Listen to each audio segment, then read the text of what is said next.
วันนี้เราทั้งหลายได้มาแสดงความศรัทธาเลื่อมใสของตัวเองที่มีต่อพระรัตนตรัยโดยการใช้อัตภาพร่างกายนี้และจิตใจมาประพฤติปฏิบัติแบบวิปัสสนากรรมฐานเพื่อให้เราเกิดปัญญาเห็นแจ้งในสัจอริยสัจธรรมรูปนามว่ากายใจนี้มันเป็นทุกข์ยังไงเหตุแห่งทุกข์มันเกิดจากอะไรและเราจะดับทุกข์ได้อย่างไร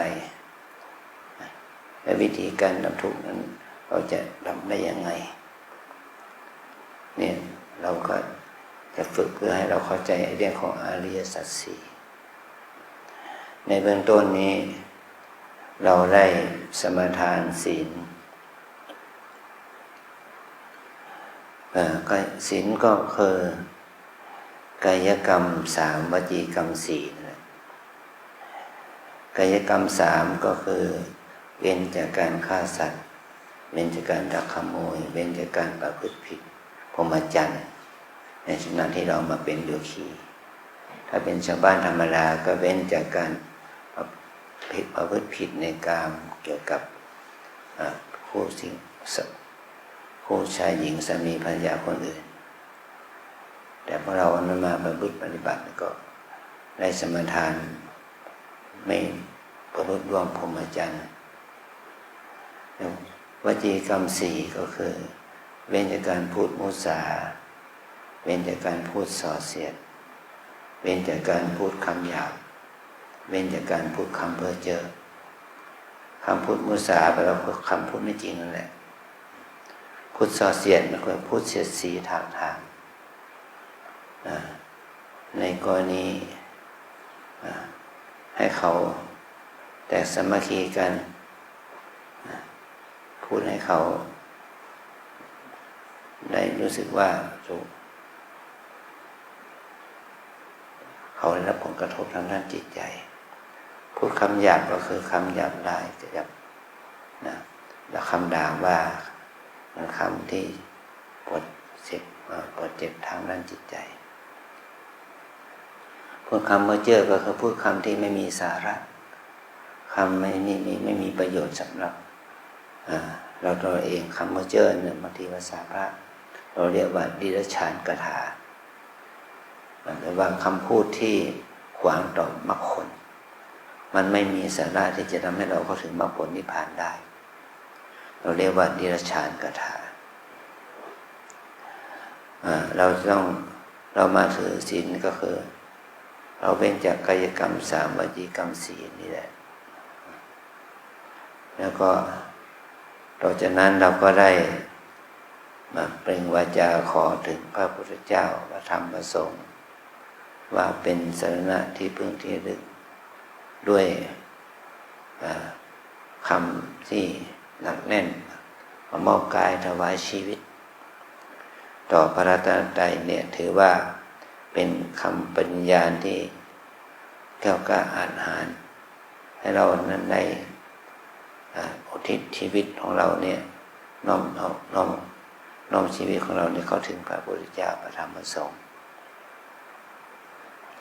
ถ้าเราสามารถอุทิศชีวิตของเราให้ถึงพระพุทธเจ้าพระธรรมพระสงฆ์ได้อย่างท่องแท้ก็ได้ชื่อว่าเราได้สร้างบุญขั้นอุกฤษขั้นสูงสุดของชีวิตว่าคนที่จะอุทิศชีวิตของเรานี้เขาเพื่อพระพุทธเจ้าพระธรรมพระสงฆ์ได้อย่าง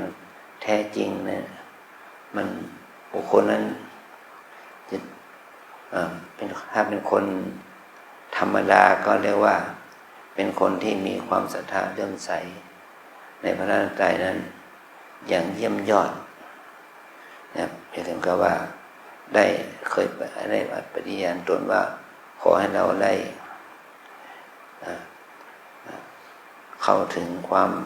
ได้บำเพ็ญบารมีจะได้ขอให้เราได้เป็นพระพุทธเจ้าได้เป็นพระปัจเจกพุทธเจ้าได้เป็นพระอัครสาวกมหาสาวก มันเป็นคำพูดคำปฏิญาณที่ยิ่งใหญ่รวมไปถึงว่าถ้าเราไม่ได้ปรารถนาถึงความเป็นพระพุทธเจ้าแล้วเราปรารถนาที่จะบรรลุมรรคผลนิพพานนี่แหละเมื่อเราบรรลุมรรคผลนิพพานได้คือว่าเราปรารถนาพุทธภูมิที่เป็นสาวกภูมิสมภารนานี้เป็นสาวกภูมิที่จะทำให้เราเข้าถึงพระอริยะนะพระโสดาบันสกทาคามีอนาคามีหรือความเป็นพระอรหันต์การที่เรามีปริญญาได้ปริญญาตนอย่างนี้เพื่อความหนักแน่นเพื่อความมั่นคงว่าเราจะเข้าถึงอย่างนี้ได้เนี่ยก็โดยการมอบด้วยการปฏิบัติกรรมฐานภาวนา เมื่อเราได้ประพฤติปฏิบัติกรรมฐานภาวนาเนี่ยด้วยความศรัทธาด้วยความจริงจังจริงใจด้วยความมั่นคงแน่วแน่เอาชีวิตเป็นเดิมพันนะทำใจได้ไหมว่าเราจะได้ชีวิตทำให้ชีวิตของเรานี่เป็นบวชรองรับซึ่งพระรัตนตรัยพระรัตนตรัยนั้นไม่ใช่ว่าเป็นของที่เป็นวัตถุไม่ใช่ว่าพระพุทธรูปไม่ใช่ว่าเป็นพระธาตุเจดีย์ไม่ใช่ว่าเป็นคัมภีร์หลักคำสอน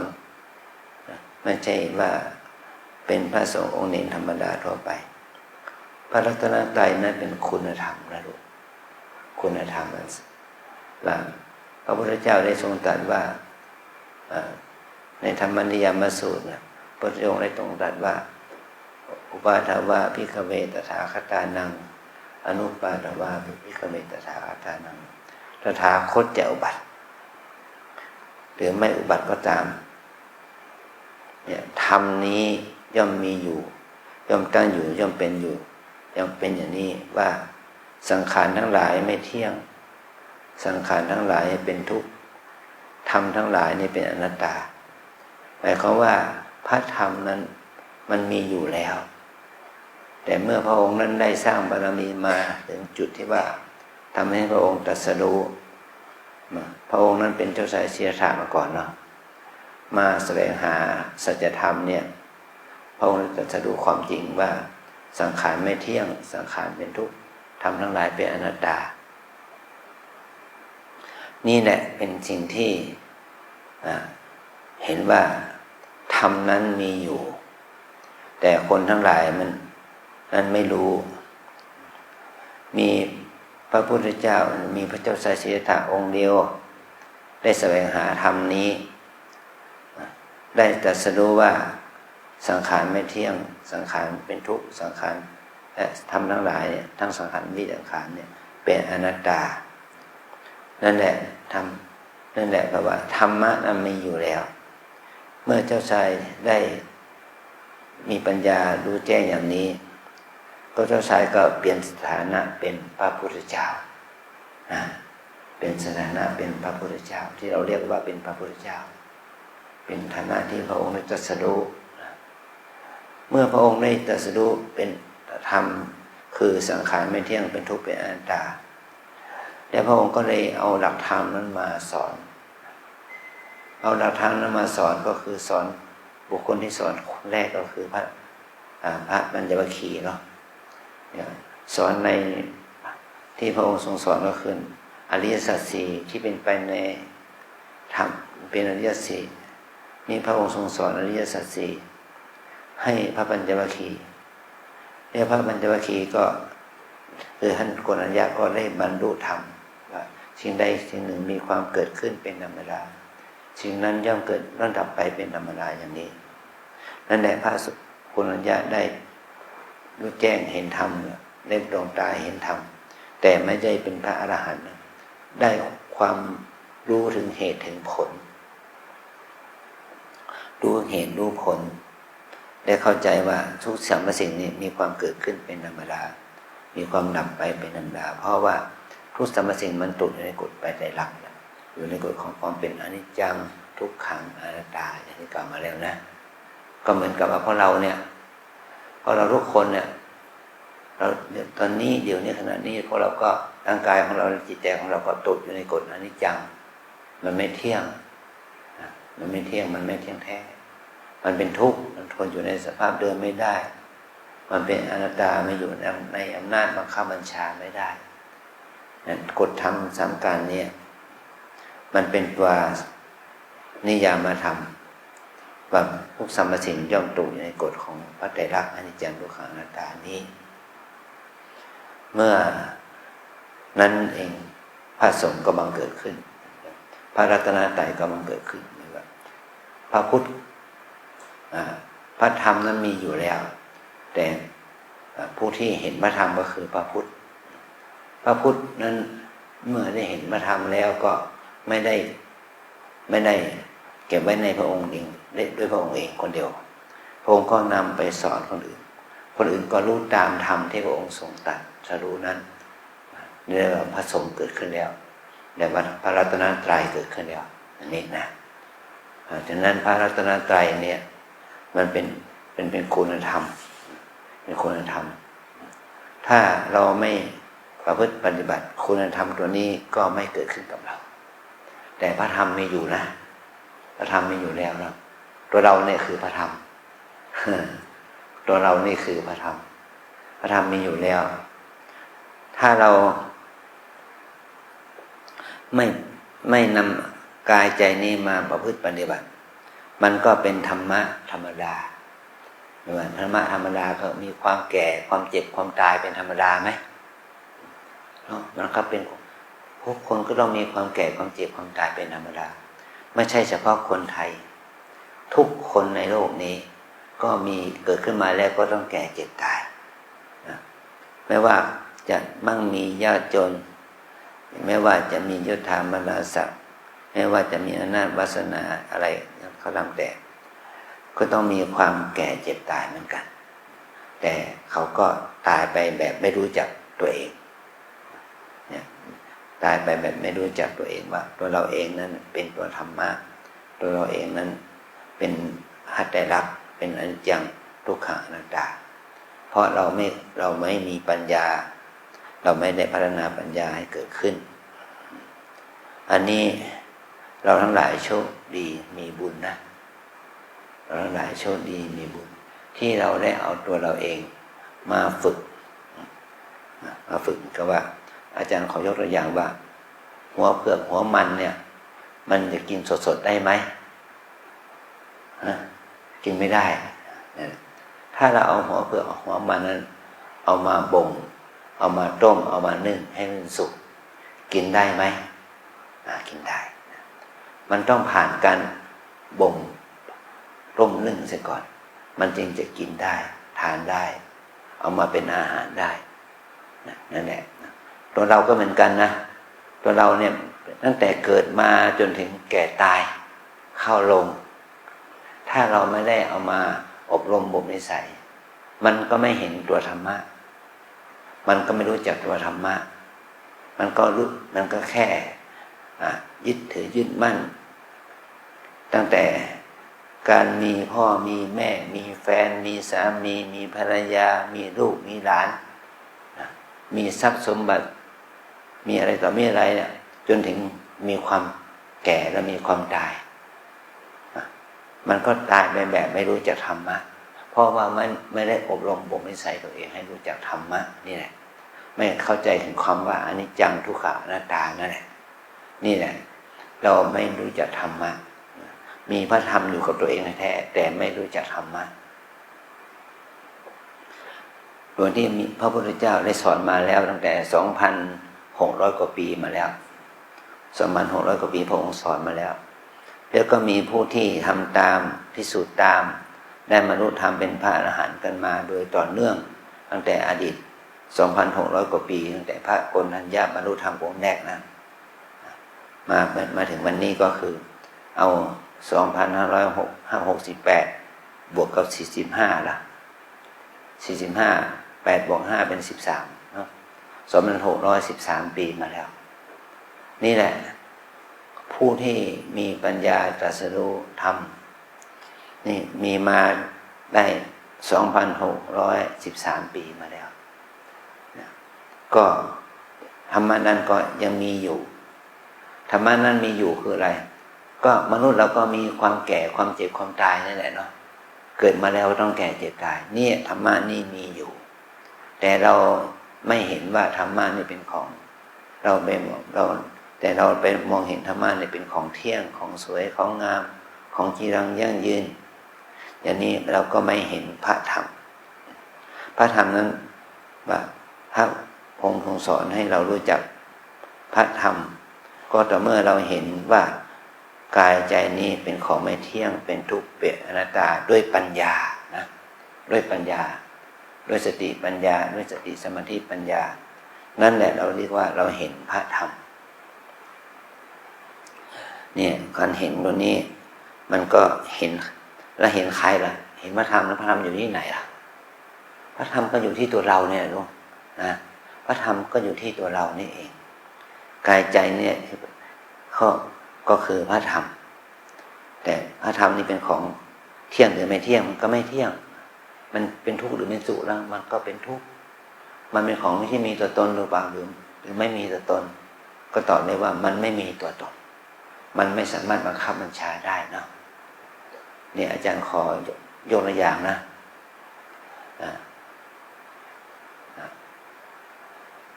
รูปที่สมัยที่เราอายุ7 ขวบนะรูปสมัยที่เราอายุ7 ขวบรูปนั้นเราเอาเก็บไปไว้ที่ไหน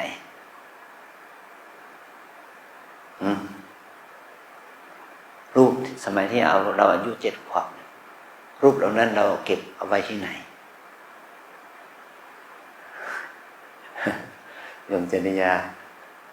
เราเก็บเอาไว้ที่ไหนเนี่ยโยมกรชนกกรพัฒน์ล่ะรูปเหล่านั้นเราเก็บไว้ที่ไหนพระมหารูปตอนนี้อายุ7 ขวบเมื่อเราเก็บรูปเหล่านั้นเอาไว้ที่ไหนโยมนะโอ้ยอดเลยเยี่ยม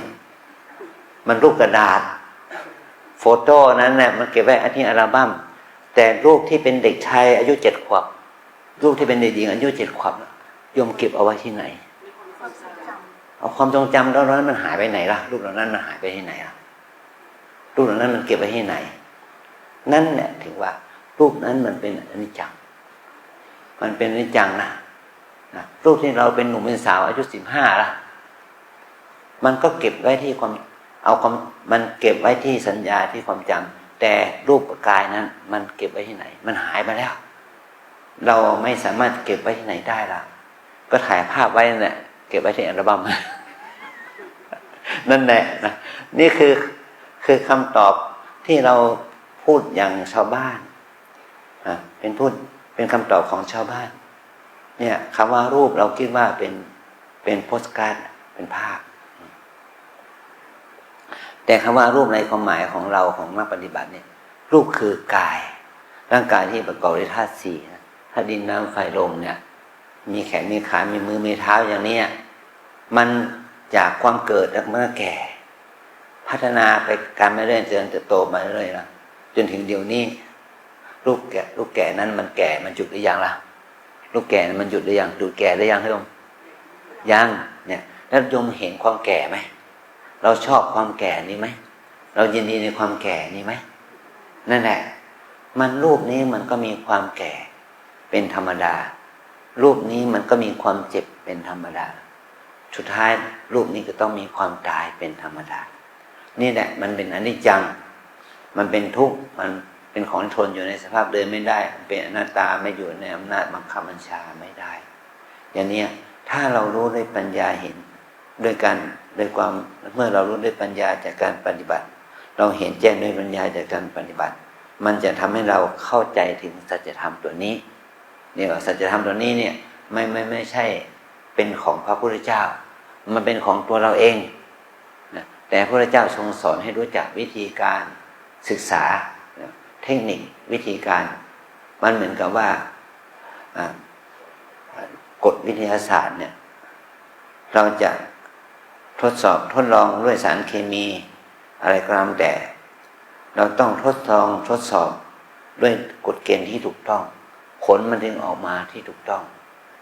ว่าธาตุนี้ย่อมมีผลอย่างนี้เป็นปรากฏธาตุนี้ก็เมื่อมันผสมออกมาเป็นสารประกอบแล้วไม่ได้เป็นปฏิกิริยาเคมีมันจะต้องมีองค์ประกอบมีส่วนมันผลมันออกมาอย่างนี้มันเป็นผลที่เกิดจากขันธ์ธาตุนั่นแหละนะเหมือนกับตัวเราเหมือนกันนะกายนี้อยู่ได้ด้วยลมหายใจไหมกายนี้อยู่ได้ด้วยอาหารไหมกายนี้อยู่ได้ด้วยน้ำไหมกายนี้อยู่ได้ด้วยสภาพอุณหภูมิที่เหมาะสมไหมนี่แหละมันกายมันนี่ก็อยู่ได้ก็อยู่ได้ด้วยความไม่เที่ยงใช่ไหมจากเด็กแบเบาะมาเป็นเด็กอ่อนเด็กหนุ่มเด็กสาวมาจนถึงวัยกลางคนก็ถึงวัยแก่ชราจนถึงวัยผู้สูงอายุแล้วก็วัยที่เข้าสู่ความตายอันนี้ถ้าเราเข้าใจอย่างนี้เราจะได้รู้ว่าสัจธรรมที่พระเจ้าทรงสอนเนี่ยมันเป็นความจริงนะมันเป็นความจริงคนนั้นจะเป็นชาวต่างชาติเป็นคนต่างศาสนา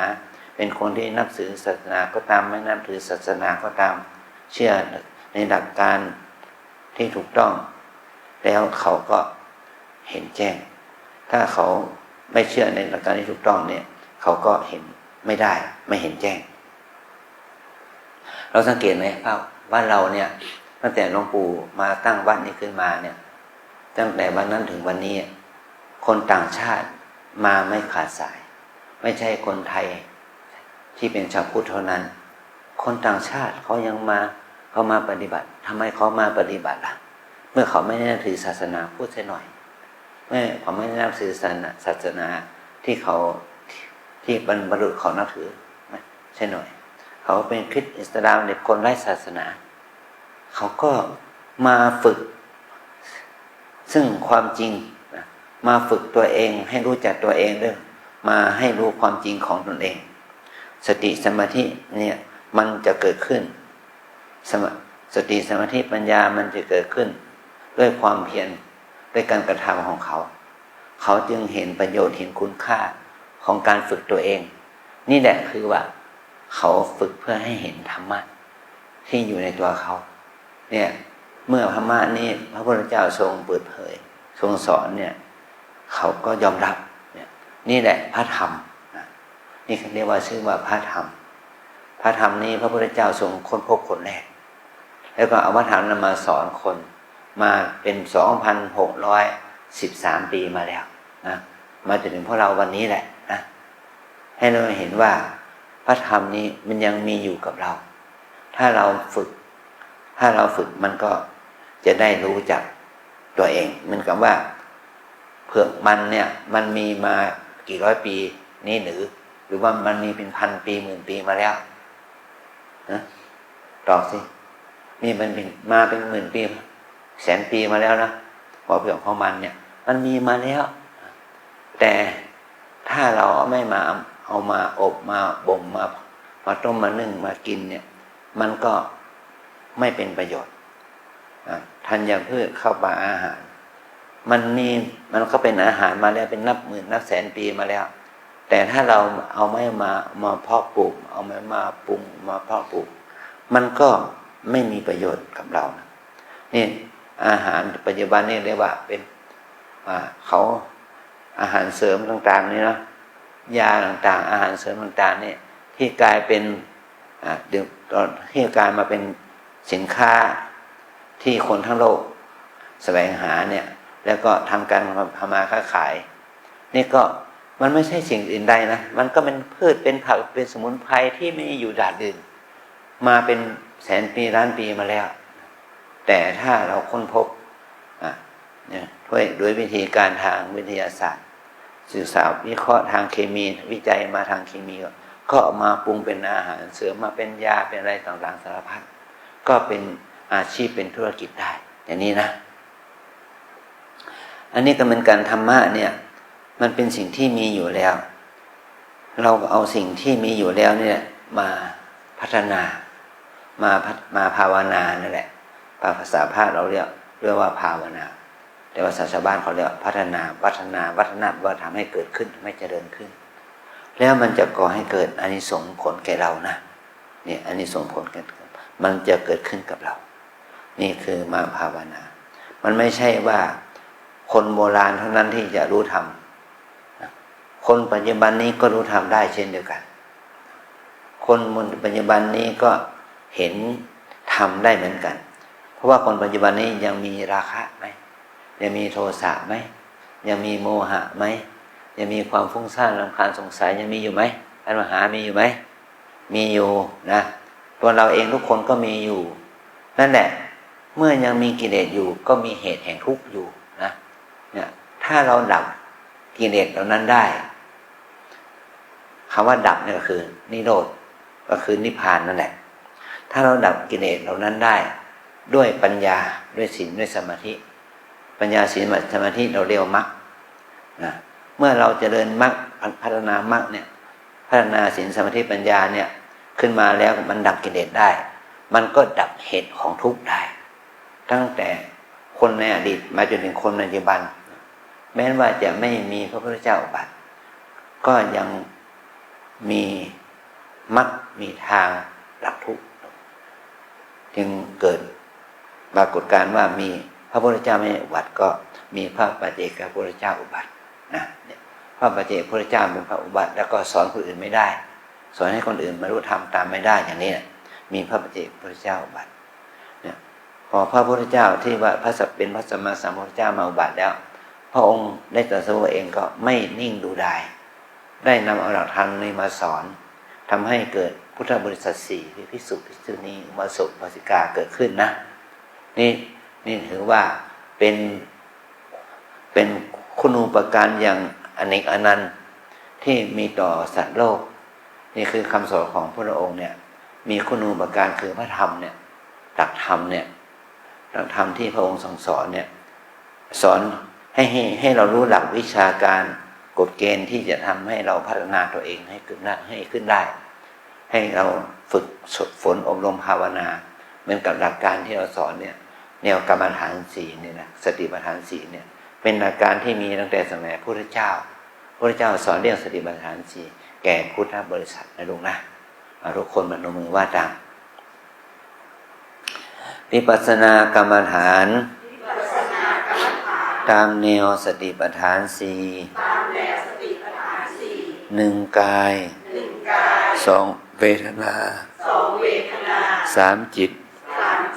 สี่ธรรมวิปัสสนากรรมฐานตามแนวสติปัฏฐานสี่หนึ่งกายสองเวทนาสามจิตสี่ธรรมวิปัสสนากรรมฐานตามแนวสติปัฏฐานสี่หนึ่งกายสองเวทนาสามจิตสี่ธรรมหนึ่งกายสองเวทนาสามจิตสี่ธรรมพระพุทธองค์ได้ทรงสอนภิกษุทั้งหลายว่าเอกายโนอายังภิกขเวมัคโคทางนี้เป็นทางอันเอกเป็นทางสายเดียวเป็นทางที่คนเดียวจะเข้าถึงได้ซึ่งความบริสุทธิ์สัตตนังวิสุทธิยาสัตว์ทั้งหลายที่ประพฤติปฏิบัติตามทางนี้จะเข้าถึงความบริสุทธิ์แล้วก็เป็นทางที่จะทำให้ผู้ที่ปฏิบัตินั้นก้าวข้ามความโศกความร่ำไรรำพันความทุกข์กายทุกข์ใจคับแค้นใจและเป็นธรรมที่จะทำให้เข้าถึงความจริงคืออริยมรรคและเป็นทางที่จะทำให้เราเข้าถึงพระนิพพานคือความดับทุกข์ทางนั้นคืออะไรพระพุทธองค์ตรัสว่าคือสติปัฏฐานสี่นี้คือการที่เราเจริญสติปัฏฐานสี่นะครับว่ากายเยกายานุปัสสีวิหารติดูกายในกายนี้ดูเวทนาในเวทนานี้ดูจิตในจิตนี้ดูธรรมในธรรมนี้ดูกายในกายหมายถึงว่าดูกายในกายนี้นะกายส่วนที่คำแรกเป็นกายส่วนย่อย ในกายส่วนใหญ่ในกายองค์รวมเนี่ยการส่วนย่อยคืออะไรคือการอย่างที่เรากราบสี่ประธานเนี่ยเรียกว่าอิริยาบถย่อยดูกายในการกราบเนี่ยพลิกหนอพลิกหนอพลิกหนอเนี่ยดูกายคือกิริยาแห่งการเคลื่อนไหวมือในกายนี้ในกายนี้ในร่างกายเรานี้เนาะเดินก็ขวาย่างหนอซ้ายหนอก็เท้าที่อยู่ในกายนี้เนาะแล้วก็เรามาถึงว่าการหายใจเข้าออกเนี่ยลมหายใจเข้าลมหายใจออกเนี่ยนี่ว่าลมหายใจก็เป็นกายที่เราอาศัยการหายใจเข้าหายใจออกนี่แหละดูกายในกายนี้ดูอาการพองอาการยุบนี้นี่เดี๋ยวมาดูกายในกายนี้ตั้งแต่ตื่นนอนถึงหลับนอนให้เรามีสติอยู่กับอาการเคลื่อนไหวของกายนี่เราเรียกว่ากายานุปัสสนาอันที่สองดูเวทนาในเวทนาหมายความว่าเวทนานี่แปลว่าความรู้สึกเวทนาไม่ใช่ความสงสารนะเวทนาแปลว่าความรู้สึกความรู้สึกของเรามีอะไรบ้างมีทุกข์มีสุขมีดีใจมีเสียใจมีอุเบกขาเฉยๆเนี่ยถ้าสุขเกิดขึ้นก็ให้มีสติกำหนดสุขหนอถ้าทุกข์เกิดขึ้นก็ปวดจิตในช้าไม่ครบก็กำหนดทุกข์หนอถ้าดีใจก็กำหนดดีใจหนอชอบใจหัวเราะยิ้มได้เนี่ยดีใจหนอหัวเราะหนอชอบหนอยิ้มเนี่ยว่าเสียใจเศร้าใจคับแค้นใจเศร้าโศกเนี่ยก็ให้มีสติกำหนดเสียใจหนอเศร้าใจหนอคับแค้นใจหนอแล้วแต่ถ้าเราไม่มีสติกำหนดมันก็ก่อให้เกิดโทสะโลภะโมหะแต่ถ้าเรามีสติกำหนดโลภะโทสะโมหะตรงนั้นก็ดับไปมันให้เรารู้ถึงเวทนาที่เกิดขึ้นกับกายเรานะเนี่ยโยคีเวทนาเป็นยังไงปวดไหมชาไหมเจ็บไหมนี่แหละมันเป็นพระธรรมมันเป็นพระกรรมฐานลูกอย่าเบื่อหน่ายเขานะอย่าโกรธเขาอย่ารู้สึกรำคาญเขาให้เรามีสติอดทนอดกลั้นนี่แหละเป็นการฝึกให้เราเกิดสติสัมปชัญญะให้เรามีความเพียรถ้าเราไม่ฝึกเลยมันก็ทนได้น้อยนะบางคนก็นั่ง3 นาทีก็ปวดละ5 นาทีก็ปวดละแต่บางคนที่เขาฝึกมากนั่งได้ถึง1 ชั่วโมงก็ไม่ปวดนี่เป็นการฝึกนะเดิน5 นาที10 นาทีก็ปวดเจ็บเมื่อยแล้วแต่ถ้าคนฝึกล่ะเดินได้เป็นชั่วโมงไม่ปวดไม่เจ็บเลยนี่เป็นการฝึกให้อิริยาบถของเราเนี่ยมันได้รับการผ่อนคลายเพราะการได้ฝึกนั่นแหละเนี่ยเป็นอานิสงส์ของการได้ฝึกปฏิบัตินะอันที่3ดูจิตในจิตเจจิตตานุปัสสีวิหารติดูจิตในจิตของเราในจิตเป็นธรรมชาติคิดมันคิดอย่างเดียวหรือคิดหลายอย่างล่ะ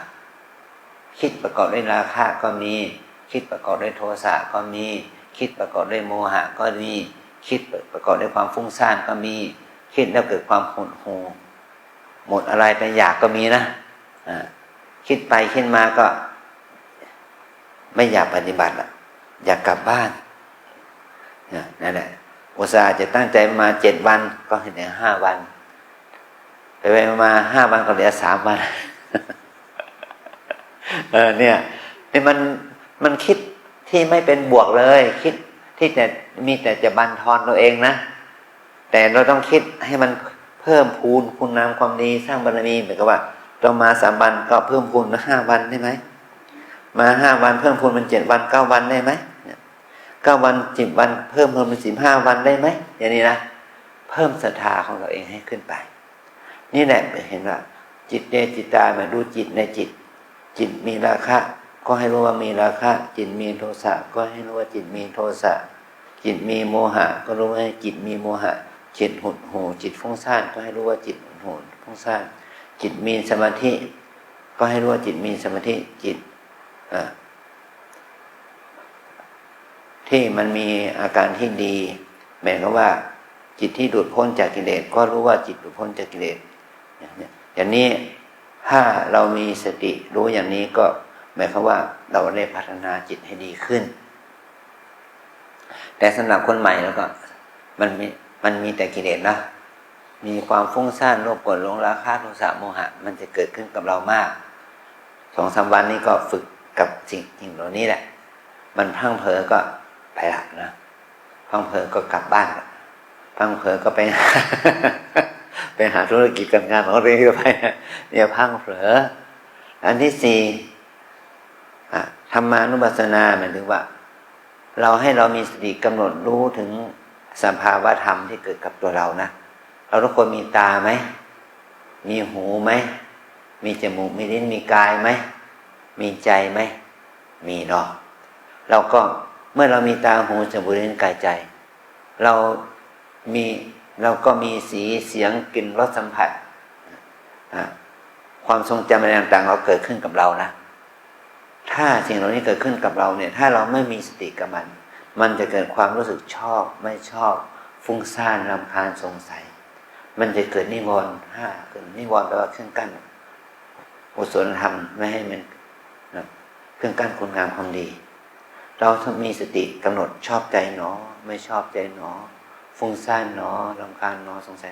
กำหนดอย่างจริงๆนะกำหนดด้วยใจอย่างกำหนดด้วยใจจริงๆกำหนดด้วยใจด้วยความตั้งใจจดจ่อต่อเนื่องจริงความชอบไม่ชอบฟุ้งซ่านรำคาญสงสัยเหล่านั้นก็ดับไปความโลภโกรธหลงความแค้นเคืองความคับแค้นมันก็ดับไปความยินดีความพอใจความเพลิดเพลินเหล่านั้นก็ดับไปความรำคาญความสงสัยก็ดับไปสงสัยในเรื่องของพระพุทธเจ้าพระธรรมพระสงฆ์สงสัยในเรื่องของหลักธรรมคำสั่งสอนของพระพุทธเจ้าสงสัยคำสอนของครูบาอาจารย์ที่สั่งสอนอยู่และเมื่อเราได้ฝึกแล้วเราจะหมดความสงสัยหมดความฟุ้งซ่านหมดความรำคาญไปได้นี่แหละเขาเรียกว่าธรรมให้เรามีสติกำหนดสภาวะธรรมนะชอบไม่ชอบฟุ้งซ่านรำคาญสงสัยนี่แหละทำให้เรามีสติมีสมาธิมีปัญญาเกิดขึ้นอันนี้เราได้แล้วเมื่อเราได้เรียนรู้แล้วเราก็ฝึกต่อไปวันแรก2 วันแรกก็มีแต่ความฟุ้งซ่านมือล้ามีความฟุ้งซ่านรำคาญโรคกดหลงอย่างนี้แต่เราจะไปท้อให้เรามีสติกำหนดต่อไปรู้ต่อไปให้สืบเนื่องกันวันแรก2 วันแรกมันก็ยากลำบากอยู่แต่ต่